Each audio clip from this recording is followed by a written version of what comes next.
Morning, Wednesday, backbreaker day again. Do you know we've come a long way from pine cones and seaweed when it comes to weather forecasting. My smartphone's got one of the most accurate weather apps you can buy, which is currently saying no precipitation, which means rain, for the next 2 hours. But I'm sitting here and it's like fine drizzle. You look out across the hills and you can see it lying on the slopes of the valley. It's what I've always called a heavy sky, a bit depressing. But you know, you come down and you log on and you start looking at what's been happening around the world. And here we are in the middle of a pandemic, worrying about lockdowns, our kids going back to school, obesity, 50% food discounts to get us queuing outside restaurants to try and keep them going in the high street. And then you look at stories like the one coming out of the Lebanon, the city of Beirut. They're saying this morning 78 dead, more than 4,000 injured in that terrible explosion in the port fertilizer, which I know is highly explosive. A country on its economic knees, and it just makes you stop and think how egocentric we can be, and how a country like that desperately now needs help.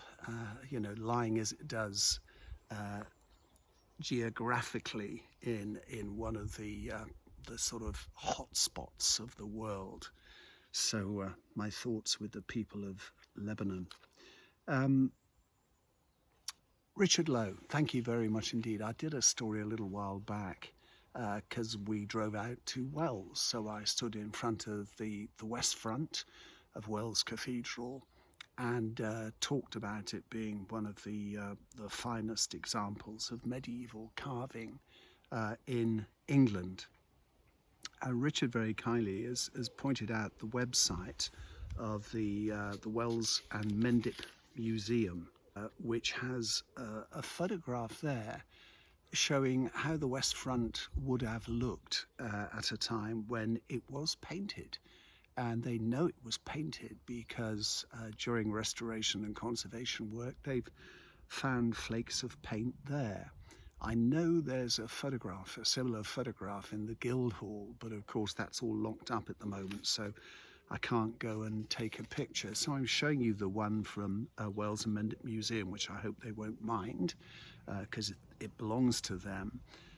But yes, the figures and architectural detail, Richard says, were painted in bright colours. And the colour scheme that they've used to recreate that was deduced from flakes of paint still adhering to the surface there. And there are comments on Wells and Mendip Museum's website, and someone said it would be wonderful if that image could be projected on the cathedral itself. And that would be some light show, would it not? It got me thinking, I wonder if Bath Abbey was painted at the west front of Bath Abbey during the medieval period. I've not seen any information about that. If anybody can point me to an article or a person who might tell me more, maybe it never was. One can't assume that every single church was painted. Something else of interest this morning for you to consider, Ofcom, its annual survey has shown that we spent, during the early days of lockdown, 40% of our waking hours watching television, 6.5 hours a day, and 12 million of us signed up for new services. That's things like Netflix and Amazon. Public service TV, the BBC ITV, channels 4 and 5, also achieved their highest monthly share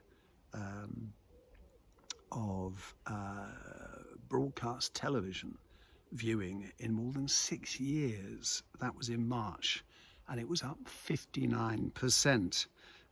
This figure, though, did fall later. It is quite interesting to note that I'm old enough to remember when there was one TV service, the BBC, then along came ITV, then along came colour, and by golly, you can certainly click through the channels these days. And I must admit, one tends to search for stuff much more through channels like Netflix and Amazon. For the public service broadcasting channels, of course, their big issue is certainly with their soaps. They haven't been able to record new episodes because of the lockdown. Anyway, I don't want to see any channel go under. I've got my ITV pension to consider. My final thought for you today is the rise in flexible office spaces in the suburbs.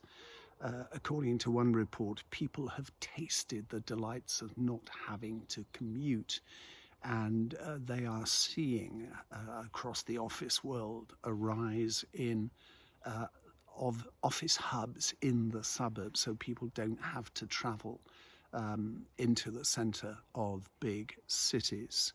Because obviously I know people can work from home, but when you have big meetings, you know, services like Zoom are terrific, but sometimes you need to get together and you can't sort of have a board meeting in your bedroom, can you?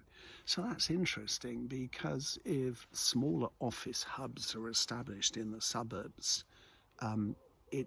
it empties out the city centre again. It's bad enough seeing the high street suffering, but if we have loads of empty office space, it's contributing to the fact that the city centre is becoming dead.